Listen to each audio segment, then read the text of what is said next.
Hello, and welcome to the Thoughtful Realtor podcast. This is a podcast where we share insights, stories, and conversations about all things real estate, running a real estate team here in California, and how we find our way as leaders and business partners. I'm Connie Chung, one of the founders and partners of Willowmar Real Estate. And for today's episode, I'm bringing in one of our OG Willowmar teammates, Brandea Bunnag.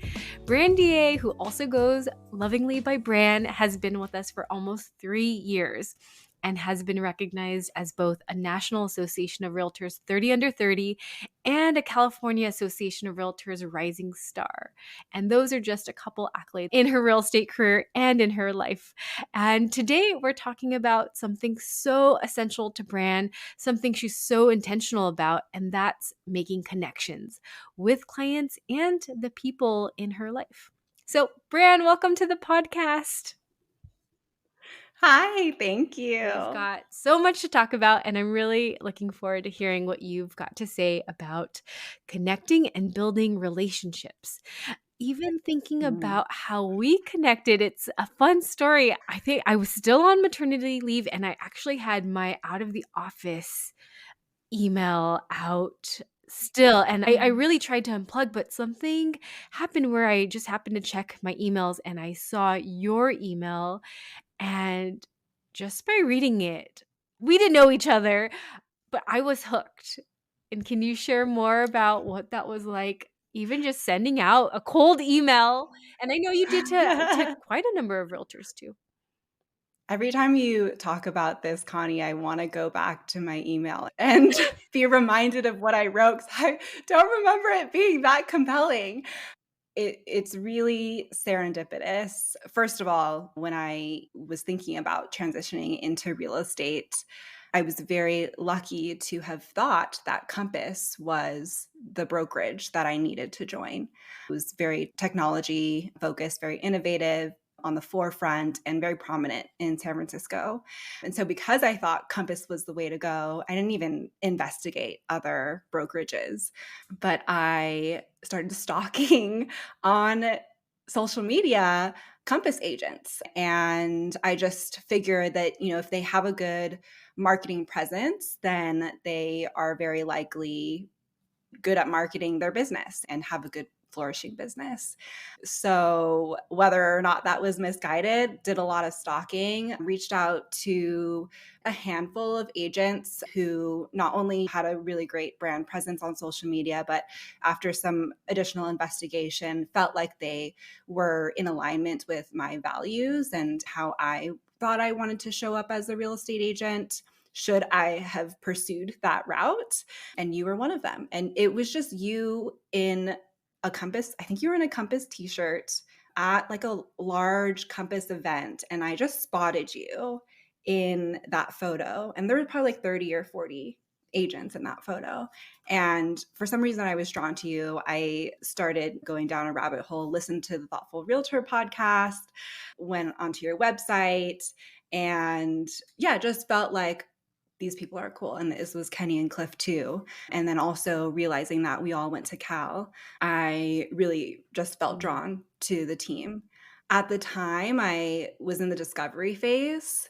And so when I reached out to you, it was really just like, I just want to learn. I just want to hear about what it means to be a real estate agent, what your day-to-day looks like, how it looks to grow a business. I didn't have any intentions of joining the team. And it was really just to have a coffee chat about what your life is like. And so I think the gist of the email was, hey, I discovered you and I'm very inspired by what you're doing and just wanted to get to know you better. So one thing led to another. I think I had to get through Cliff first. And then once I got through Cliff, I got to Kenny. And then once I got through Kenny, I finally interviewed with you. But I was like, I'm not even interviewing. I don't know why I'm talking to so many people, but this is great. It's very helpful and insightful. I'll take it. I love it. I totally forgot about that pathway. But Yeah. I had all good vibes and just really great intuition of this connection that we had over email and then later on briefly on the phone before we had a more thorough conversation. But yeah, I knew that Kenny and Cliff were going to give the green light, and that I was like, "Yes, let's figure out how to make it work with Brandon." And it was fun because Mhm. we're definitely not the size we were today, and I remember we threw a lot at your way of like, "Hey, Brian, what can you try this out?" Or, "What do you think of this?" I had a ton of emails, and you were so great about being able to hold and channel through all of the different communication and work as a Mhm. realtor, especially as someone so new. Can you tell folks a little bit about your journey into real estate, especially being on the newer end? Although, I mean, you're 3 years in, which in many ways is like 30 years into real estate. But yeah, tell folks how you came about and what it's been like for you thus far. Oh, wow. Where to begin? I think so that I don't need to go into too much detail, it really comes down to at my most previous role, I was a product manager in tech and just having this feeling of wanting to do more. And I didn't really know what that meant more, but it was kind of like, I just want to do more in the direction that I'm supposed to go in. And figuring out the direction that I'm supposed to go in was the key. I was really fulfilled in my product management role. I was working for a very mission driven company. I think it was just that I was too far away from the customer. And that's the feeling that I got at the time was there's only so much that I can do as an employee at a company that's building a product for a customer that who knows who they are and where they live. And the most exciting part of that job was getting on the phone with the customers and really understanding, and it was a credit card debt management app.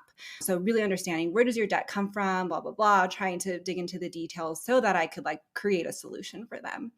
That was the thread that I was pulling on. Okay, it seems like this is what I want to do, but I don't want to be a customer service person. And so kind of just went back to my roots of where have I found the most fulfillment and where does my time really flow? When do I get into that flow state? And it's when I'm working directly with someone that I'm helping to really elevate them in whatever solve whatever problems they have or to get them to that next level or whatever goals they're trying to achieve. So started to really just open my mind to opportunities where I would have the chance to do that. And then just was reminded of the fact that real estate has been a part of my family for some time. My half sister is a top producing realtor for Sotheby's in the South Bay of Los Angeles.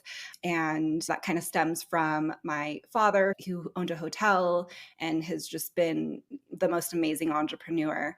With those two things combined of, oh, real estate is kind of innate and in the family, and also just like wanting to really focus on a client facing role that allows me to use my skill sets to help to transform and elevate someone else's life. That's what drew me into real estate. And I think that all of the roles that I've had beyond product management, I've had 3 or 4 roles prior to that, have really helped to shape the path that I've had as a realtor in the last 3 years. And I'm very grateful for those roles. And while it took me some time to get to where I am, I think that it was the right Mm. time ultimately. And I am very happy and grateful that I've come to this moment because I really am so fulfilled. It's just the right fit. And I know that that's something that's hard to Yeah. find for a lot of people is like something that's just so in alignment with who you are and what your mission is in life. I'm so, so grateful that however long it took that I made it here. Huge. And didn't take very long. Oh, I feel like you did so much in a short amount of time in your different career paths, and the different kind of experiences you brought all led to where you are today. And to land in real estate under 30, is huge, and have built your track record to where you are today is at 30, 30 or 31? 30. You're 30. Yeah. Oh my gosh. 30. Crazy. What can you tell us about the importance of making a connection with clients? You talk a lot about how at your previous job, really missing the customer facing end. Now, as a realtor, where it's all client facing, what's your thought process to that when you are meeting a new client and trying to build a connection where you might not know them as well or know them in a working capacity? Mm, yeah. I don't know how I would do it without that. I will say at the very beginning of this career, so maybe the first 6 months, I did struggle with that because there was so much to Mhm. learn. And I felt very insecure about being so new to the business, and clients are entrusting me with $1-2 million deals. And so I wasn't able to show up authentically and create that connection as a result. I had to really put my guard down in order for that to be facilitated. So it wasn't until probably a year in that I really started to do that. And that was the theme of last year, was authenticity for me. And that's what really helped me to start to become myself. Like, okay, connection is really important to me. I need to understand everything that I can about my Mm. clients. Home buying or home selling, it's interconnected with so many different aspects of your life. And that's what I love about real estate, is that there's so many facets to it. Because of that, you can't just think about, okay, the client wants to buy or sell their house, and that's what I'm going to do for them. You have to really understand, why is it that they want to buy or sell their house? What is the goal that they're trying to achieve in their lives? Not just like financially, what is the number that they're trying to hit, but like, why is this the scenario that you have right now? And in order to understand that, you really need to ask questions and build that connection and develop that empathy. I really feel like if I'm truly going to do a good job for my clients, then I really need to understand them. And if I need to understand them, then I need to connect with Mhm. them. I need to let my guard down, and I need to disarm them Mm. too. And so I think that the best way to do that is to develop that trust, is to make that real, authentic, genuine connection. So super, super important. And I think has really been a huge part of whatever success I've Yeah. had. Oh, I love hearing that, asking a ton of questions. And how do you kind of disarm yourself to share more about yourself with clients in order to have that two-way kind of connection with them? Mm. That's a great question. It's definitely something that I struggle with. I don't like talking Mm. about myself. It's not something I'm accustomed to. So that's something that I did have to learn, is like divulging a little bit more about my personal life. A lot of times it'll just be like asking them that first question, and then they say something about themselves. And it's like, oh, I also have a cat, or I also have a husband, or I've also traveled to that place. And then from there, really starting to find that common ground, that common thread, and things that you might be able to talk more about. We work with such a diverse group of clients, and they all have interesting backgrounds and lives. And I think that's the most wonderful part about the clients that we work with, is getting to know them and what led them to this moment. It's amazing. It's an amazing achievement to be able to buy or sell or move, especially in San Francisco where the prices are so high. It's so interesting to me. And yeah, I think putting my guard down means understanding that I need to Mhm. divulge a little bit about myself too, and figuring out where that might be Yeah. interesting for them to hear I about. hear you. No, I asked the question in hopes you would enlighten me because I can relate. I don't like talking about myself, and so much in a client relationship, you wanna make it all about the client, but you bring up such a good Mhm. point that in order for there to be that strong trust and connection, they wanna learn about you too in the process to really Mhm. trust and have that connection with you. And I love that you shared how it's tough for you because for those who don't know, Bran, publicly on social media, you're so radiant and seemingly very extroverted and always have really eloquent and articulate things to say. But would you say that you identify more as an introvert? Yeah. In every personality test that I've taken, it's like, you just need to accept the fact that you're an introvert. I am an introvert. I can be very, very shy, but you know, I also I also know that if being more extroverted is what's required in order to help someone or to achieve my own goals, then I have no problem doing that. And again, I love connection. And so sometimes it requires you stepping out of your skin and being a little bit more extroverted. So it doesn't feel inauthentic to me in any Totally. way. And I think a lot of folks can relate too, because I think sometimes people have the misconception that to have all these connections with people, you have to be a very outgoing, extroverted person. And I think, in Mhm. fact, actually, as an introvert, it very much resonates and works more because it's these one on one connections you're building with people more so Mm. than being the life of the party, for example. It's, yeah. having these Hmm. more Yeah. interpersonal connections. Yeah. What's an experience you've had where you struggled at first making a connection with a client, and how did you work through that? Great question. I think it's especially difficult when I'm working with a very analytical type, which is odd because I am also inherently very analytical. I majored in math and I was a data analyst. And so I think when it comes to the numbers, I can connect with the client. But I think when it comes to making that connection and on an emotional level, which buying a house, yes, it does involve numbers, but it is also very emotional. And sometimes you just need to trust your intuition when you walk into a home if it's the right house for you. There's a particular client that I will not name, but this comes up a lot. And I think it's more of like an archetype where they are just so focused on the numbers. And all they really want me for is to tell them the numbers and tell them how much is this house worth and how much should I bid, for example, or how much do you think my home is worth and how much should I list it for? Actually, I had this the other day where someone called me. It was a cold call. He called me from a listing that we have, and he was like, "Oh, I'm interested in buying a home. Tell me which neighborhoods have the best price per square foot, and how much is it going to be for me to buy a 2-bedroom, 1-bath home in such and such neighborhood?" And the first thing I did, because I know that I need to create this connection, I need you to understand how I work in order for us to be successful. The first thing I did was, first of all, I'm happy to answer your questions, but I didn't get your Mm. name. What's your name? So simple. And he was like, "Oh, I'm so sorry. My name is blah." And then you just start asking questions, more personal questions. Why is it that you're looking for a home? Oh, because my daughter lives nearby. Oh, what does your daughter do? How old is she? Are you concerned then about security?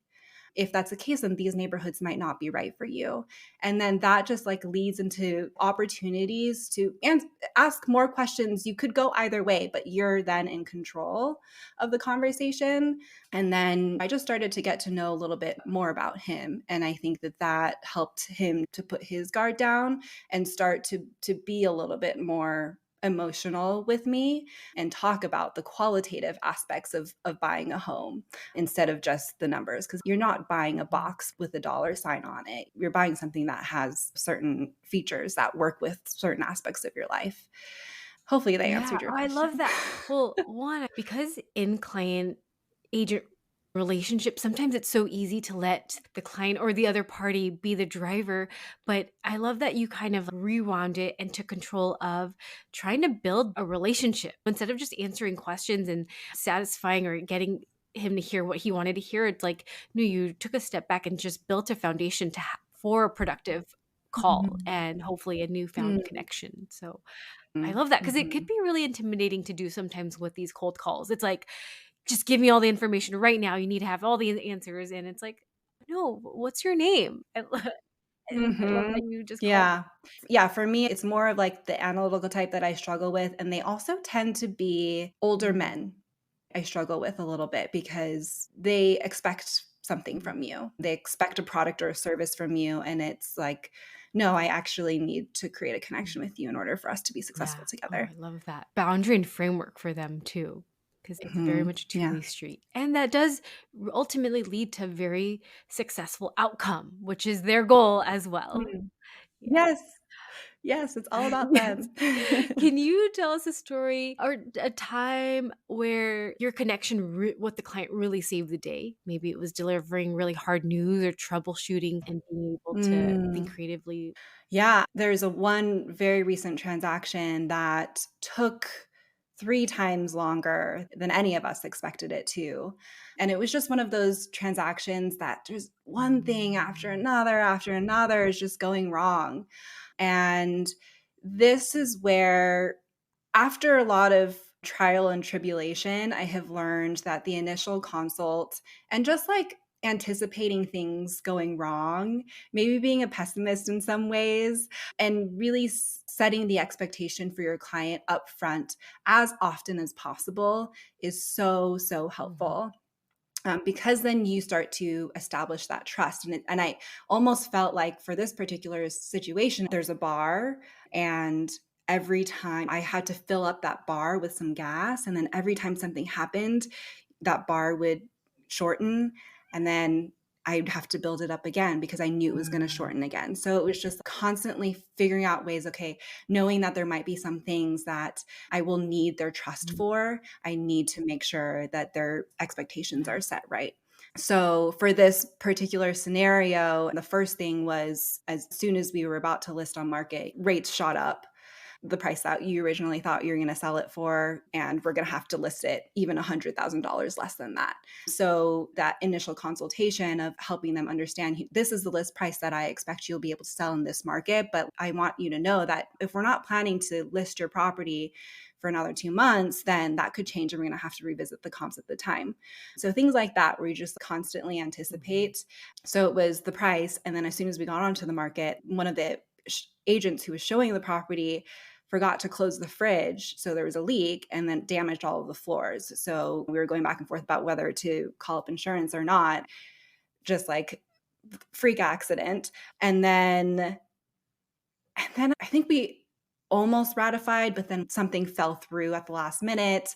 And then on closing day, Fidelity got hacked. So it was just like, of all days, it was the day that we were supposed to close. So we had to delay it another week, and it was another day. And then it was another week before they actually got their funds dispersed. And so I can't imagine how that would have gone if they didn't have utmost trust in me. It would have been really, really rough. Just one thing after another after another. I'm sure that this is the scenario where people decide to cancel. There were many times where I was like, oh, they're going to want to cancel this listing with me because it's so tumultuous. It was so tumultuous. It was such a roller coaster ride. But every time I got on the phone with them, I just came with positivity and reminders of, I have you. Whatever happens, I am here with you, and I'm going to give you as much as of my expertise and guidance as I possibly can. And that we trust whatever you want to do. The offer that we ended up ratifying came in $100,000 less than the lowered asking price. And even then I was like, well, do you want to counter?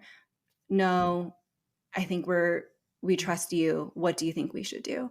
And so it just makes things so much easier when you have that connection, when you have that trust built. And in the other direction, it can be very hard if you don't. Yeah.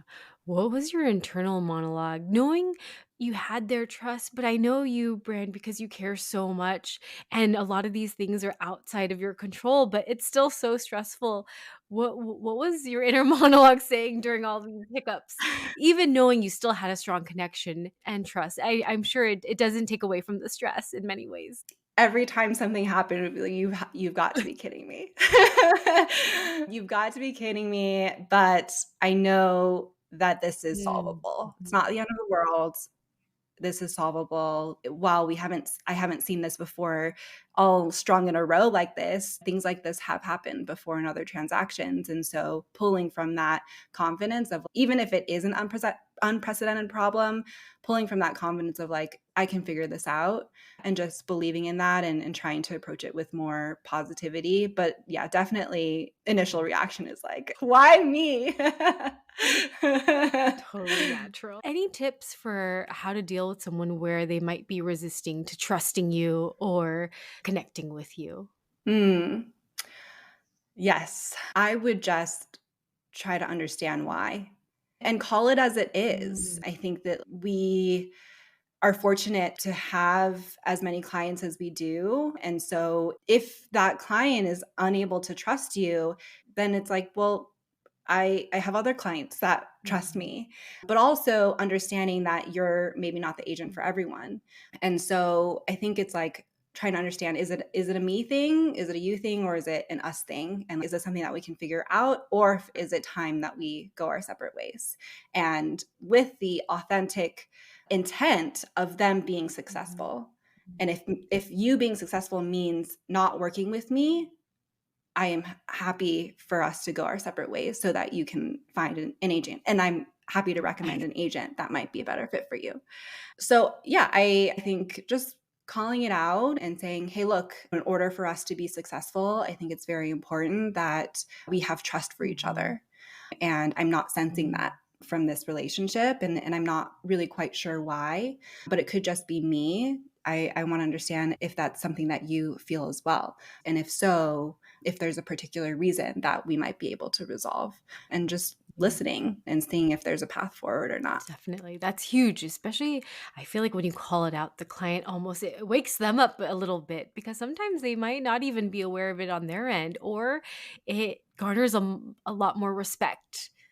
And so Mm-hmm. I love that being able to call it out and also being able to not be tied to the outcome where you have to be Mm, involved and saying, hey, there right. is an out, this, yeah, this has to work for both of us. And if it currently as is, it's not working for me. So we can see the other Yeah. alternatives. I love that you shared that because I think so many agents feel like, no, I got to make it work somehow. And sometimes it's just not worth it for our own mental Mm-hmm. sanity. Yeah. And that's something I've learned over time is you want to build, when you imagine your business 10 years from now, you want to build a client tribe that you love to work with. And that's going to be what's most fulfilling and energizing for you. And so that starts with every single client that you decide to work with. And then, if it's a successful transaction, then they'll refer Mhm. to you clients that are similar, probably similar to them. So thinking about what you want, what you envision for your business 10 years from now, I think that could be a helpful way to expand that view and know that it's going to be okay if you decide to let that one go. Totally. I remember the first time I let a client go, and it felt like the biggest weight was lifted off my shoulders. Mhm. Okay, Yeah. as we wrap up, this is a fun one. What are 3 tips that you can share that will just help a client feel comfortable around you and that can be applied to any agent? Ooh. Oh, okay. So tips for agents about how to make a client Mhm. comfortable. Number one, asking questions, really showing that you're invested in them and want to know more. Number two is being vulnerable. And so that does involve sharing stuff about yourself and about your personal life, and sometimes things that aren't all the best accolades that you've received. And sometimes that means being self deprecating if that's your style. So listening and being vulnerable. And three, I think, is just being there. As simple as it sounds, it's Mhm. showing up. More tactically is don't ever have more than a 24-hour period of having someone wait for you to respond. Or if maybe something is going on in their lives which is causing them to be buying or selling, and maybe it's that, oh, they have to pause their search because their partner lost their job, then it's saying, totally understand, please let me know if there's anything that I can do for you. I have had clients who told me that their partners have lost a job. And my question is, oh, would you be open to sharing what is it that they're looking for? Because I might have clients or friends that are hiring. So it's just showing up, being there for them in any way, regardless of whether it's related to real estate or Mhm. not. Yeah. Oh, I love that. Such great tips to apply to, yeah, being an agent, but also just being a human being and connecting with people all around us, especially in this digital age. Well, that brings us to the end of this episode. Thank you so much, Bran. I always love being in conversation with you, and I always learn something from you as well, too. Oh, thank you so much. Such an honor to be on this podcast. You'll have to let me know how it goes because I'm not listening to No, it. yes. So for our listeners, if you have any questions you'd like Bran to answer about connections and clients, let us know. You can find Bran on social at Bran Bunnag, which is BranBunnag, on Instagram, and also our team at the Thoughtful Realtor. But for Bran, since she's not going to listen to her own episode, leave us a review and let us know how much you loved Bran, because I know she will very much appreciate it and it would mean the world to us. Thank you so much, Bran, for joining us. And thank you, dear listeners, for listening. And until next time, bye. Bye.